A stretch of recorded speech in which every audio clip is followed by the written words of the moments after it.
bagaimana sebetulnya tata cara sholat Id di rumah ini. Kalau sendirian nggak perlu khutbah.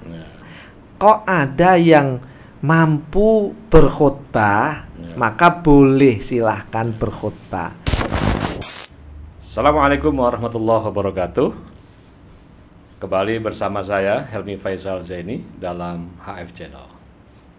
Malam hari ini kita kedatangan tamu istimewa,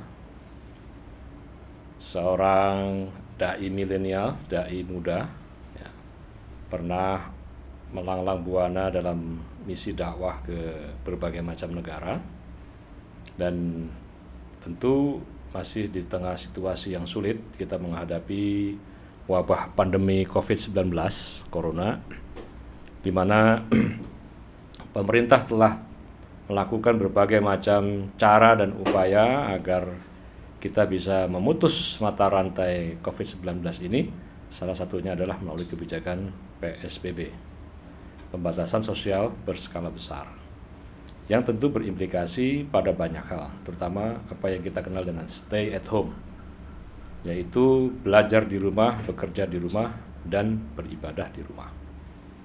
Dan masih di tengah situasi bulan suci Ramadan, kita akan mengakhirinya, dan hari-hari ini, 1-2 hari ini kita tengah banyak diskusi di masyarakat bagaimana tentang penyelenggaraan sholat Id, dan juga nanti kita akan membahas tentang bagaimana membayar zakat, baik itu zakat mal maupun zakat fitrah tentunya. Dan telah hadir di studio HF Channel malam hari ini adalah UBM, Ustadz Bukhari Muslim. Assalamualaikum Ustadz. Waalaikumsalam warahmatullahi wabarakatuh. Sebenarnya sering juga dipanggil Kiai ini ya. Dan malam hari ini istimewa karena ternyata Ustadz Bukhari Muslim ini adalah tamu pertama saya ini. Yang menjadi kelinci percobaan kira-kira. Berarti kemuliaan ini sebuah penghormatan ini dan kemuliaan luar biasa. Dan ini juga penghormatan buat saya. Nah, kira-kira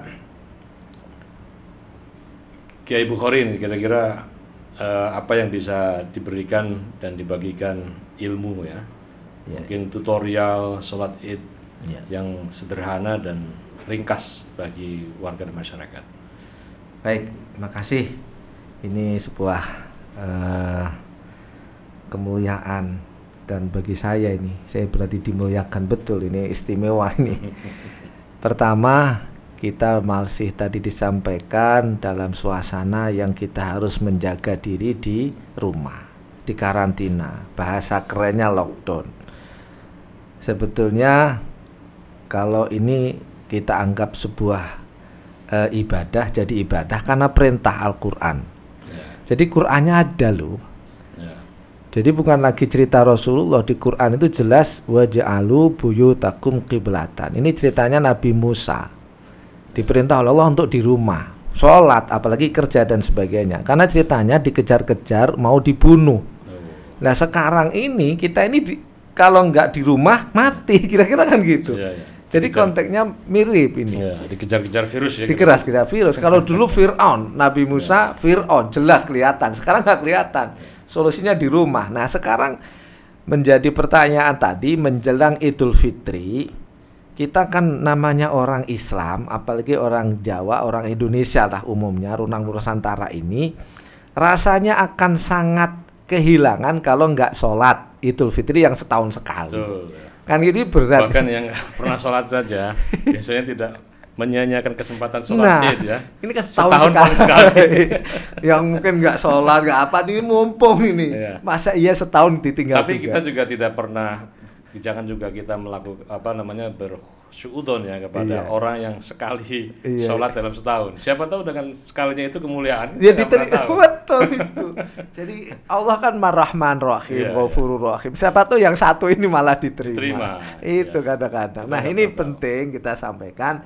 Pertama tadi kita di rumah itu sebuah perintah Al-Quran, dicontohkan baginda Rasulullah. Nah bagaimana tata cara kita mengerjakan sholat Idul Fitri di rumah. Bahkan di hasil bahsu masailnya PBNU sudah mengeluarkan ada 3 kondisi. Kalau memang di situ memang zona merah, itu haram, malah nggak boleh, haram. Kalau zonanya kuning, ya itu ini malah jangan, udah mendekati haram. Yang boleh itu jelas-jelas zona hijau. Makanya disampaikan siapa sih yang menentukan, seharusnya itu antara pemerintah, lingkup kecil, misalnya lurah, kiai setempat, kiai kampung ngomong, rembukan. Di sini ada nih 1 orang, wah ini bahaya. Nggak ada sama sekali, boleh sholat di masjid. Nah ini tata cara untuk sholat Idul Fitri itu bagaimana? Teman-teman sekalian ya, yang dirahmati oleh Allah, sebelum kita bicara sholat Idul Fitri, mungkin kita bicara sunnah-sunnahnya dulu. Nanti kalau sudah diumumkan oleh pemerintah pada malamnya Idul Fitri, berarti kita misalnya biasanya jam 7 misalnya kan, atau setengah 7. Maka sunnah itu kita takbiran. Takbiran sunnahnya itu sendiri boleh, jamaah boleh, jalan-jalan juga boleh. Di rumah, di pasar, pokoknya kita syiarkan malam Idul Fitri itu sunnah. Sampai kapan? Malam takbiran. Allahu Akbar, udahlah yang biasa itu. Sampai kapan? Sampai nanti sholat Idul Fitri dilaksanakan. Nah itu sunnah, maka kita syiarkan. Tentu takbiran pada situasi corona ini, takbirannya di rumah saja. Betul. Sekali kalau inget nih, jangan sampai terus nanti maksa. Ini takbiran, apa itu tadi, bawa obor yang bisa keliling. Ya ini malah salah. Kan ini sunnah. Jangan sampai mengalahkan yang wajib. Wajibnya kan menjaga diri. Wajib. Hifdzun nafas ya. Hifdzun nafas itu wajib. Menjaga keselamatan jiwa. Bahkan dalam beberapa ayat itu kan sampai ada orang menyembunyikan imannya gara-gara mau dibunuh. Betul. Iya itu aja, bayangin, untuk menyelamatkan menyebutkan iman. Nah ini yang pertama, yaitu takbiran. Sebisa mungkin sambil tiduran, sambil apa. Kemudian yang kedua, kalau nanti menjelang sholat Id sudah pagi-pagi, disunahkan apa? Kita bersih-bersih kuku, potong kuku, bersihin, kemudian mandi. Mandinya mandi sunnah untuk Idul Fitri, yang mandi seluruh badan. Dan disunahkan makan dulu ya. Nah nanti setelah itu pakai baju yang paling bagus, pakai minyak wangi, atau sarapan dulu ya boleh. Dan itu sunnah, sarapannya sunnah. Kalau Idul Fitri itu sunnah sarapan sebelum Id. Kalau Idul Adha setelah sholat Id. Karena ini sebetulnya begini, kenapa sih rahasianya, hikmahnya, biar tidak dianggap ini masih puasa. Nah, jadi kita harus sarapan. Itu sunnah. Apalah minum air, makan apa itu ketupat misalnya lah itu.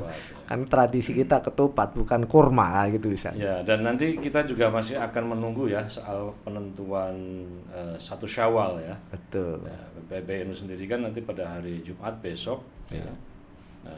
Jumat, pada Jumat malam, Jumat sore ya, kita akan melakukan Ru'yatul Hilal ya. Iya. Kita tunggu pokoknya. Yang pasti kalau orang kampung, orang kita ini, siapapun warga yang nggak tahu, nggak usah ikut aja lah apa yang diumumkan, itu aja. Nggak usah sakarepnya sendiri lah. Nggak usah nanya dasarnya apa. Nggak perlu, kita ini bukan lagi wilayah berdebat dalil. Itu setelah nanti mandi. Sekarang hukumnya sholat Id itu adalah sunnah. Sunnah muakkadah. Yang diperkuat. Yang sunnah yang sangat wajib. Dianjurkan gitu ya. Tadi kan sudah pakai minyak wangi, kemudian sarapan, kita siap-siap.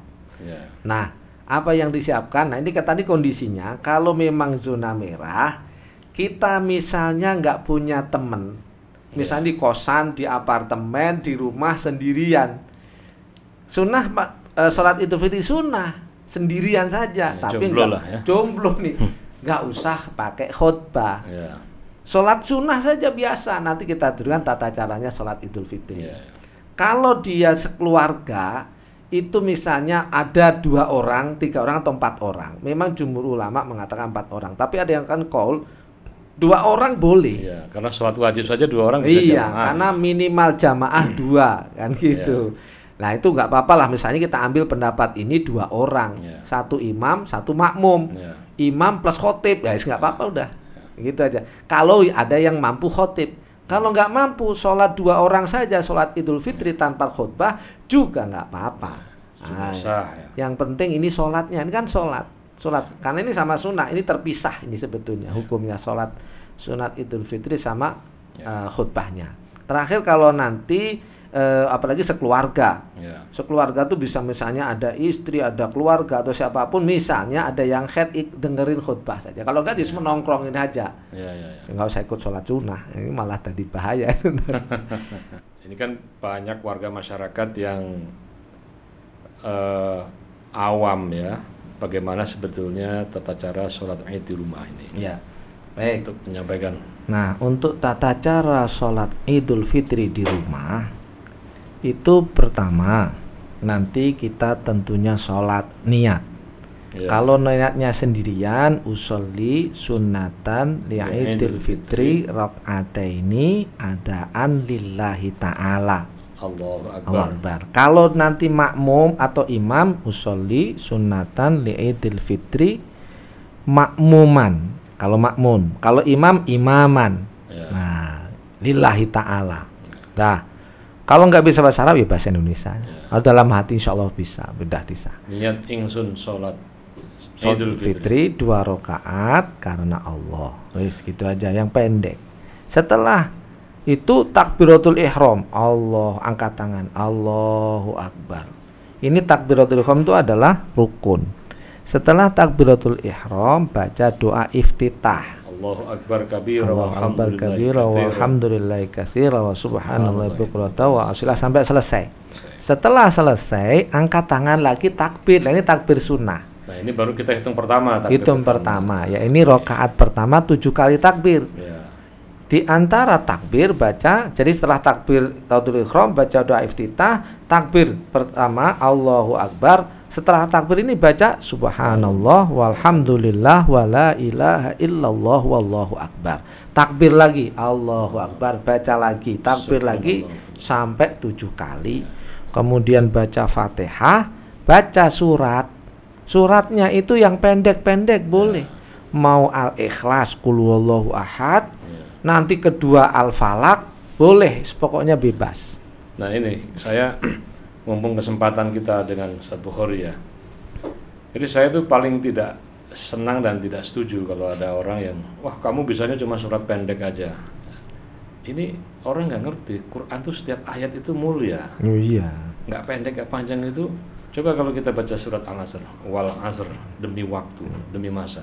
Itu sudah satu ayat itu saja sudah luar biasa. Betul, nggak bisa meremehkan gitu. Nggak bisa meremehkan, betul. Iya nggak jauh. Bahkan ada sahabat sukanya cuma Al-Ikhlas. Ya. Itu pun dilaporkan Rasulullah, dipanggil, kenapa? Saya cinta. Yaudah kamu dibenerin, nggak dimarahin.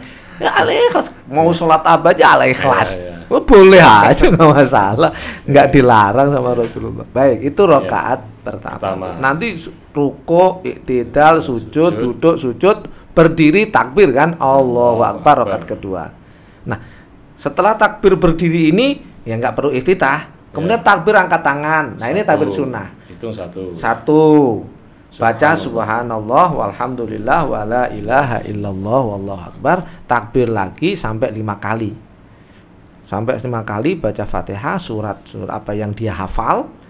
Kemudian sampai ruku, iktidal, sujud, tahiyat akhir, salam. Selesai. Kalau sendirian nggak perlu khutbah. Nah, kalau tadi ada 2 orang atau dia jamaah, kok ada yang mampu berkhutbah, maka boleh silahkan berkhutbah. Nah, khutbahnya ini cukup yang pendek, minimal rukunnya terpenuhi. Kalau sunnahnya silahkan lah. Apa rukunnya? Pertama baca hamdalah, alhamdulillahi rabbil alamin, cukup. Baca sholawat, Allahumma salli ala sayyidina Muhammad wa ala ali sayyidina Muhammad. Kemudian wasiat takwa, ittaqullah, bertakwalah kepada Allah. Keempat, baca 1 ayat. Ayatnya boleh ayat takwa. Ya ayyuhalladzina amanu taqullaha haqqa tuqatih wa la tamutunna illa wa antum muslimun. Atau ayat puasa. Kutiba alaikumus syiyamu kama kutiba alaikum tattaqun juga boleh. Yang kelima berdoa. Berdoa untuk apa? Minta ampun untuk dirinya dan untuk orang Islam. Allahumma ighfir lil muslimin wal muslimat. Iya, wal mu'minin. Sudah cukup. Ya. Nah, tapi kalau sunnahnya ada sunnahnya di khutbah itu kalau berkenan. Kalau namanya sunnah ya. Di khutbahnya kan harus dua kali khutbah. Ya. Khutbah pertama kesunahannya sebelum baca hamdalah itu baca takbir 9 kali. Nah, kalau tadi di sholat 7 kali, kalau di khutbahnya 9 kali itu khutbah pertama. Nanti pada waktu khutbah kedua itu 7 kali.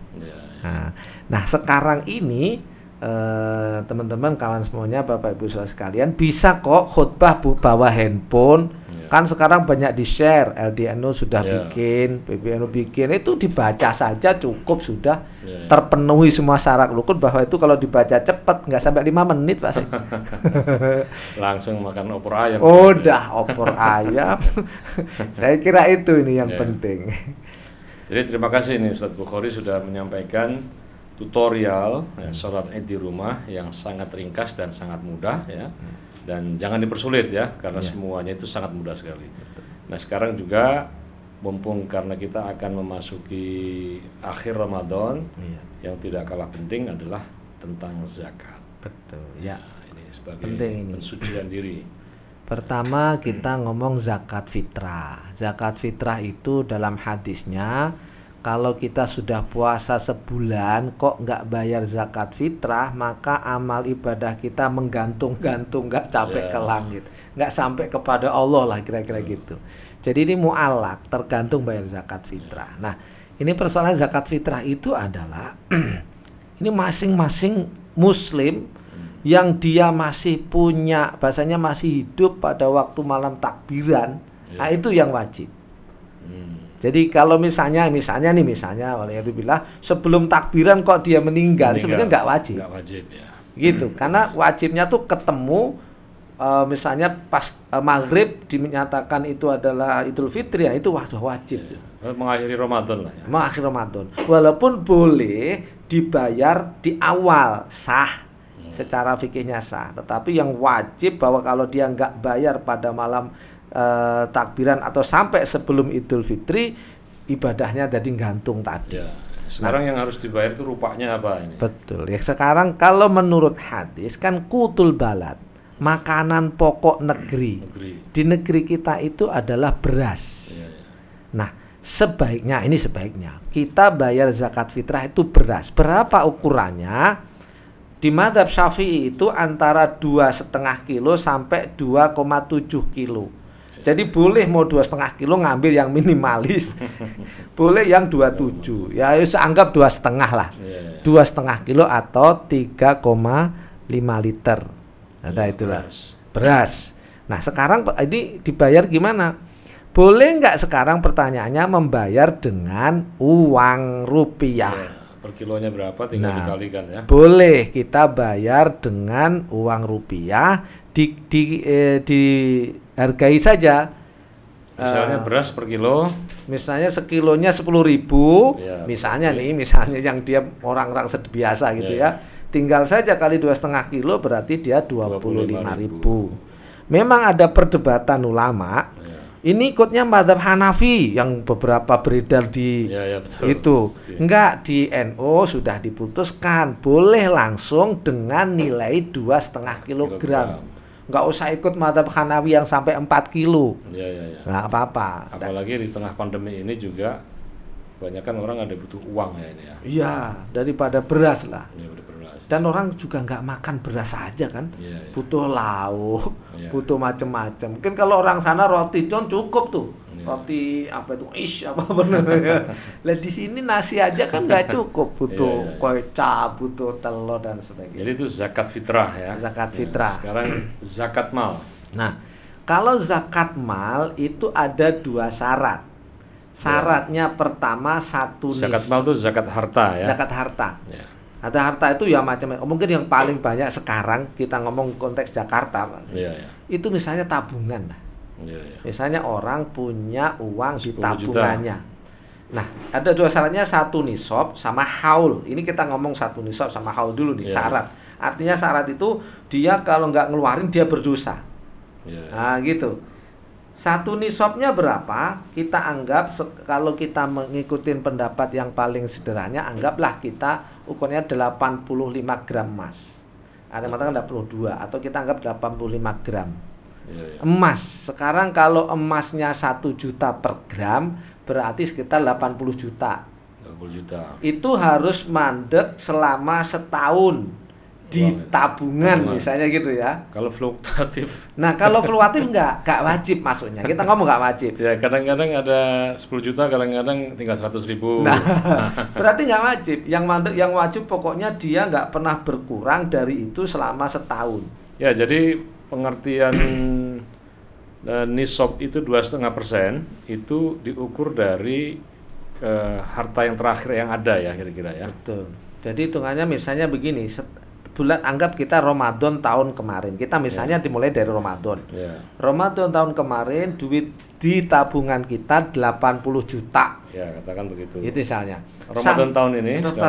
Ini nggak pernah berkurang. Terus bagi nambah misalnya. Sampai tahun ini kok 100 juta. Lah kena 2,5%. Tapi kalau misalnya Ramadan kemarin 80 juta nih. Sekarang tinggal 30 juta. Nggak wajib. Atau tadi di tengah-tengah berkurang jadi 20 juta.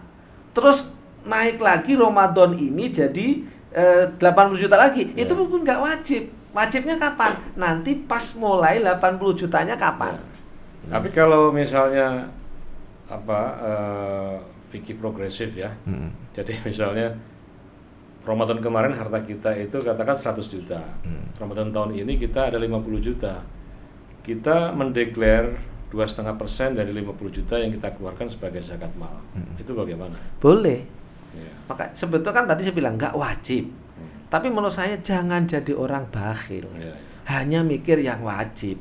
Belum tentu loh yang wajib. Sholat wajib kita kadang-kadang belum tentu benar. Ditambah dengan yang sunnah. Jadi sebetulnya pengertian tidak wajib dalam hal haul tadi itu sebetulnya Islam memudahkan ya. Betul. Tetapi kemudahan-kemudahan itu jangan kemudian kita menjadi pelit dan kikir. Yang tadi tuh kita pakai hadis yang lain, jangan sampai kita kenyang tetangganya lapar. Nah, itu bahaya. Jadi nggak beriman loh. Hanya karena nggak wajib loh, ingat gitu. Nah, jadi kalau zakat mal itu kan dalam bentuk uang. Betul. Nah, kalau uang ini dirupakan barang lagi kemudian disedekahkan kepada orang, boleh. Jadi kita misalnya kita berikan uang, ini zakat ya, boleh. Sebetulnya yang penting bayar. Ini bentuknya uang, tapi tetap sekali lagi kita lihat sebetulnya kebutuhan mustahiknya. Apakah dia itu butuh apa sih? Mungkin sekali tadi bilang kalau misalnya sekarang yang penting uang, ya mungkin lebih baik uang. Karena saat ini tuh yang menurut saya penting adalah konsumtif, bukan lagi yang lain karena kondisinya sangat sulit sekali. Nah, pemirsa dimanapun Anda berada, alhamdulillah tadi kita sudah mendapat pencerahan dari Ustadz Bukhari Muslim, ya, dai milenial yang sudah melanglang buana di berbagai macam negara. Nanti tentu akan kita undang dalam kesempatan yang lain untuk cerita tentang suka duka berdakwah di negeri seberang. Siap.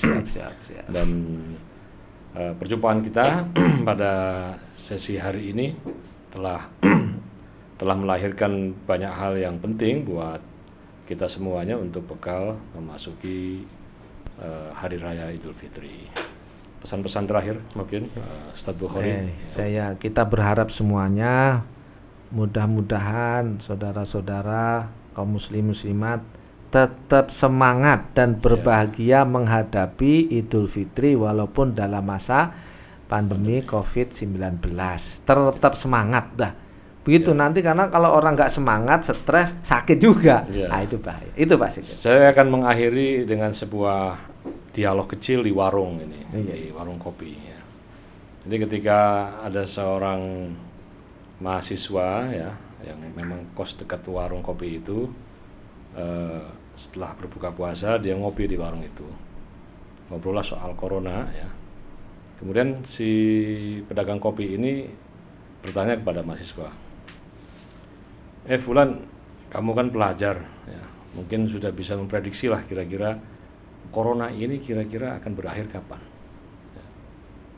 Nah, lalu kemudian si mahasiswa ini menyampaikan, mahasiswa ini memang cerdas ya, jadi dalam situasi apapun dia harus bisa menjawab lah. Lalu si mahasiswa ini menyampaikan, insya Allah Juni sudah selesai, kita sudah akan kembali hidup normal ya. Lalu si pedagang ini tanya kepada mahasiswa, tahu dari mana kalau Juni akan selesai? Si mahasiswa karena pedagang ini kok banyak tanya gitu ya, karena pertanyaannya dimulai tahu dari mana, dia bilang tahu dari Sumedang katanya. Ya, ini sekilas info saja untuk kita semua. Ya mudah-mudahan prediksi dari banyak lembaga yang melakukan juga riset ya, mudah-mudahan tidak lama lagi ya, kita akan mengakhiri ini. Dan saya kira ada banyak hikmah yang bisa kita petik dari pelajaran stay at home ini. Allah telah memaksa kita untuk tinggal di rumah. Berarti insya Allah hubungan sosial kita ini juga akan diperbaiki dari bagaimana kita memperbaiki hubungan kita di rumah. Hubungan kita dengan anak kita, dengan istri kita, dengan sanak famili kita, ini akan menjadi lebih baik, dan setelah itu akan menjadi kohesi sosial yang penting bagi terbangunnya masyarakat yang saling tepak selira, saling jaga, saling berbagi, saling menghormati. Ini akan menjadi satu perekat ukhuwah yang luar biasa. Terima kasih atas kehadirannya Ustaz Bukhari. Sama-sama. Sampaikan salam untuk keluarga dan Insyaallah. Mohon maaf lahir dan batin.